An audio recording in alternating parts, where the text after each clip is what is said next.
I swallowed the equivalent of 70 aspirins, but that wasn't the worst part.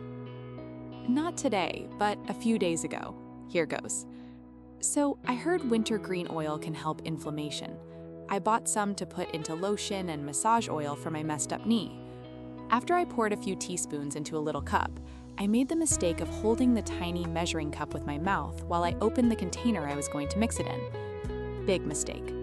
Little cup shifted and dumped the liquid into my mouth. I didn't think much of it. An hour or so later, I don't feel so good. I double-checked the original bottle and noticed that it says external use only, dangerous if swallowed.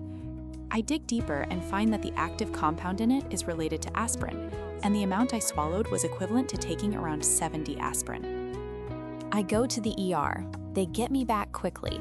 Doctor is making calls to poison control. I get asked several times if I deliberately ate it. I said no, that it was on accident.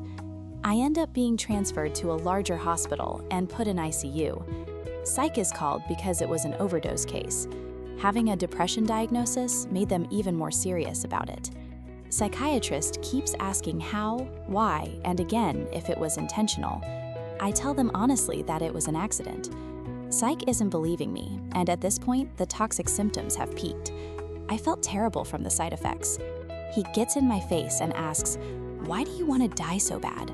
Me, confused, answers, I don't. That's why I'm here." He keeps pushing it, and I melt down and rip him a new one. His asks why I'm being so angry and defensive, then proceeds to tell me I belong on a behavioral health unit. I calm myself down and gently remind him it was accidental, not deliberate. He says he will see what happens when ICU gets done with me. I get out of ICU within 24 hours, but remained in a regular room for 2 more days. Each day, him checking in, thinking he is going to prove that it was on purpose. Final day, he gets my same answers, and was still fishing for any inkling of thoughts of self-harm. I'm finally released since he has no proof other than it was a bizarre-sounding accident, and that I have a depression diagnosis. TLDR, I accidentally overdosed on an aspirin-like substance. Psychiatrist was called to examine me. I'm irritable because I feel sick, and he is trying to make things up about me. I yell and argue with him, which nearly got me locked in a psych ward. Follow for what happens next.